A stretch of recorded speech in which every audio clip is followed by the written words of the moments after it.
गर्मी की तपती दोपहर थी। बुंदेलखंड के सुदूर गांव नरहरपुर की पथरीली गलियों में सन्नाटा पसरा था।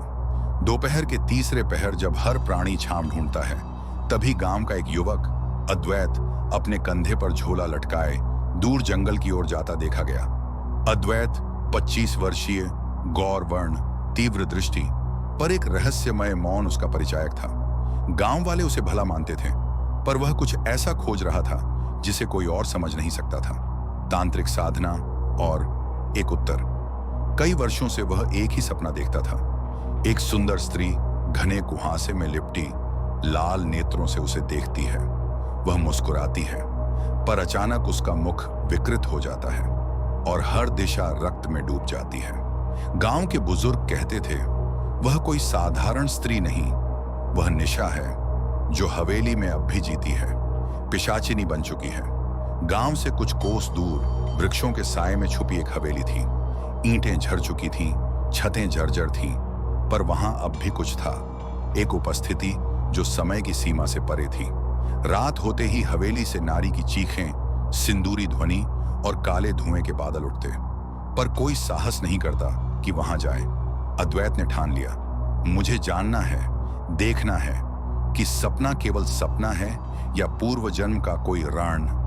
अद्वैत जब हवेली पहुंचा तो आसमान पर अर्धचंद्र था। हवा गर्म और भारी लग रही थी। हर झाड़ी, हर दरार से जैसे किसी की निगाहें उसे देख रही थीं। मैं आया हूं, जो चाहे दिखा दे, अद्वैत ने कहा। तभी हवेली के भीतर एक दीपक अपने आप जल उठा। स्वागत है अद्वैत, एक स्त्री की आवाज आई। वह स्वर कोमल था, पर उस कोमलता के पीछे कोई छिपा घात था। अद्वैत ने जब प्रवेश किया तो एक स्त्री खिड़की के पास खड़ी थी। उसकी पीठ अद्वैत की ओर थी। लंबे बाल, सफेद साड़ी और थरथराती लौ में उसका प्रतिबिंब अस्पष्ट था। तू क्यों आया है? वह बोली। सत्य खोजने, अद्वैत ने कहा। या मुझे पाने? उस स्त्री ने कहा और मुड़ी। वह अनुपम सुंदरता थी, परंतु उसकी आंखें रक्त मिश्रित थीं। चेहरा धीमे धीमे विकृत हो रहा था और उसकी मुस्कान में मोह भी था, मृत्यु भी। मैं इस हवेली की रानी थी। 1811 में मेरे पति राजा आदित्य तंत्र विद्या में दक्ष थे, पर उन्होंने मुझे छल दिया। मेरी आत्मा भटकती रही और एक तांत्रिक ने मुझे सिद्धि के लिए बांध दिया। मैं अब एक पिशाचिनी हूं, सौंदर्य के जाल में फंसाने वाली और अपने प्रेमी की प्रतीक्षा में। और अब तू वही बन सकता है जो अधूरा था, प्रेम या मृत्यु। अद्वैत जीवित लौटा, पर अब वह वैसा नहीं था। उसकी आंखें खोई सी थीं, होंठों पर कुछ अधबना नाम, निशा। गांव वालों ने देखा, अब अद्वैत रात होते ही अदृश्य हो जाता। हवेली से मादक गंध आती, साथ में सिसकियां और हंसी। अद्वैत अब दिन में कम ही दिखता। वह एकांत प्रिय हो गया था, जैसे किसी अज्ञात धुन में डूबा हो। गांव की स्त्रियां कहती, उसके शरीर से अब इंसानों जैसी खुशबू नहीं आती। उसकी परछाई बदल गई है, अब वो सीधी नहीं झुकी हुई चलती है। पर अद्वैत इन सब बातों से अनजान हर रात हवेली की ओर खींचता चला जाता। उस रात जब अद्वैत पहुंचा, हवेली के चारों ओर काली राख छिड़की गई थी। हवा ठंडी थी, पर गर्माहट उसकी छाती के भीतर जल रही थी। अंदर प्रवेश करते ही उसने देखा, निशा एक यज्ञ वेदी के समक्ष बैठी थी। केश खुले, वस्त्र धू धू कर जल रहे थे और उसकी आंखें जलती ज्वाला की भांति चमक रही थीं। आज रात्रि विशेष है अद्वैत, यह तांत्रिक पूर्णिमा है। तू और मैं एक हो सकते हैं यदि तू मेरा बन जाए, निशा ने कहा।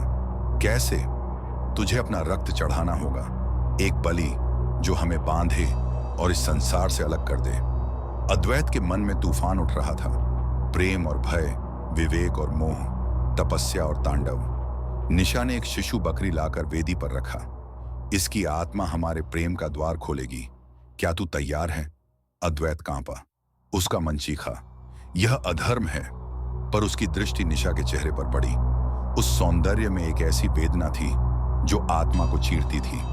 मैं तैयार हूं, अद्वैत ने कांपते हुए कहा। चाकू चलाया गया, रक्त की धारा, और अचानक पूरी हवेली कांप उठी। निशा की आंखों से अश्रु बहे, पर वे आंसू लाल थे। रक्त की बूंदें जैसे जैसे वेदी पर पड़ी, निशा का रूप बदलने लगा।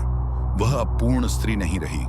उसके नाखून नुकीले हो गए, केश हवा में तैरने लगे और उसकी आवाज एक साथ कई स्वर बन गई। अब तू मेरा है अद्वैत, अब तेरा रोम रोम मेरी आत्मा में बंधा है। फिर भी अद्वैत को भय नहीं लग रहा था। उसने उसे चूमा, एक पिशाचिनी को, और उसके होंठों से गुलाब और लहू की गंध एक साथ आई। सुबह अद्वैत बेहोश मिला। शरीर पर खरोंचे, गर्दन पर दांतों के निशान और उसकी हथेली में एक तांत्रिक यंत्र खुदा हुआ था। गांव का पुराना तांत्रिक बाबा चंद्रसेन आया और बोला, यह बालक अब पिशाचिनी के मोहपाश में है। वह उसे धीरे धीरे खा रही है, वह उसे अपना बना रही है। निशा एक साध्वी थी जिसने प्रेम में धोखा खाया। तांत्रिकों ने उसकी आत्मा को बांध दिया। अब वह प्रेम नहीं करती, वह केवल एक पुरुष को हर 100 वर्षों में अपना बनाकर सदा के लिए कैद करती है।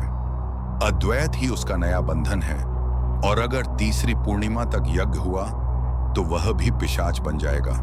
परंतु अद्वैत क्या चाहता है?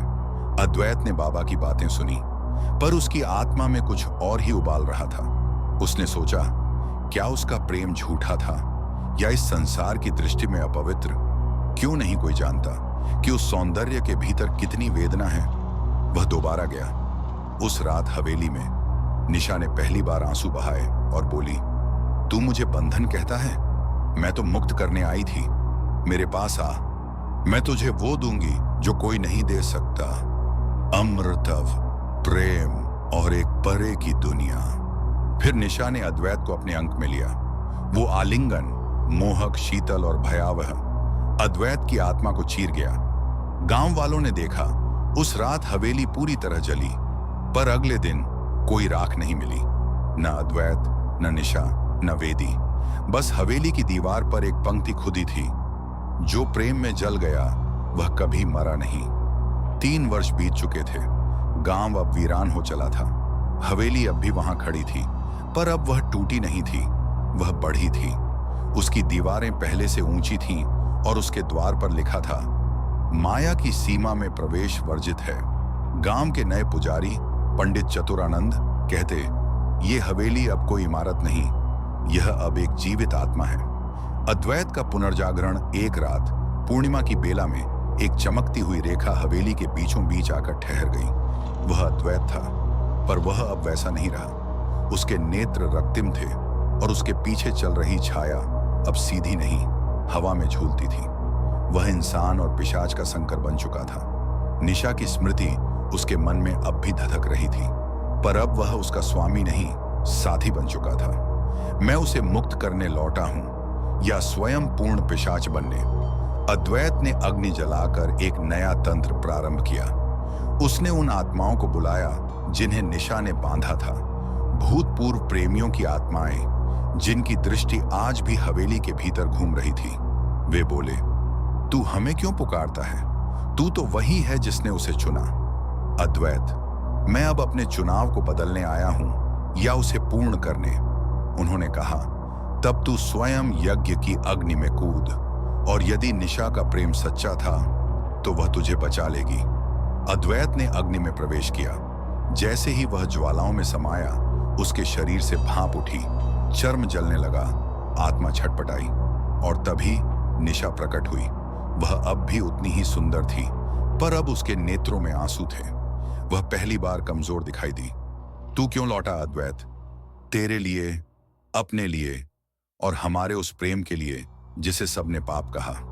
निशा ने उसे छुआ और दोनों अग्नि से बाहर आ गए। एक अंतिम आत्मा जो अब तक सुप्त थी प्रकट हुई, रात्रि देवी कालमाया। उसने कहा, प्रेम, तंत्र और आत्मा तीनों को एक करने की चेष्टा घोर अपराध है। तुम दोनों अब निर्णय करो, या तो प्रेम में बंधो और इस संसार से अलग हो जाओ, या त्याग कर पुनः मनुष्य बनो। अद्वैत ने निशा की ओर देखा और वह मुस्कुराई। मैं अब और नहीं भागना चाहती, चलो इस पिशाचिनी जीवन को अपनाते हैं साथ। दोनों ने रात्रि देवी के समक्ष प्रण लिया और एक ही आत्मा में मिल गए। हवेली अब बंद हो गई, पर रात के तीसरे पहर कोई पहाड़ी पर जाए तो दूर से 2 छायाएं दिखती हैं, एक पुरुष और एक स्त्री। न वे मनुष्य हैं, न पूर्ण आत्मा।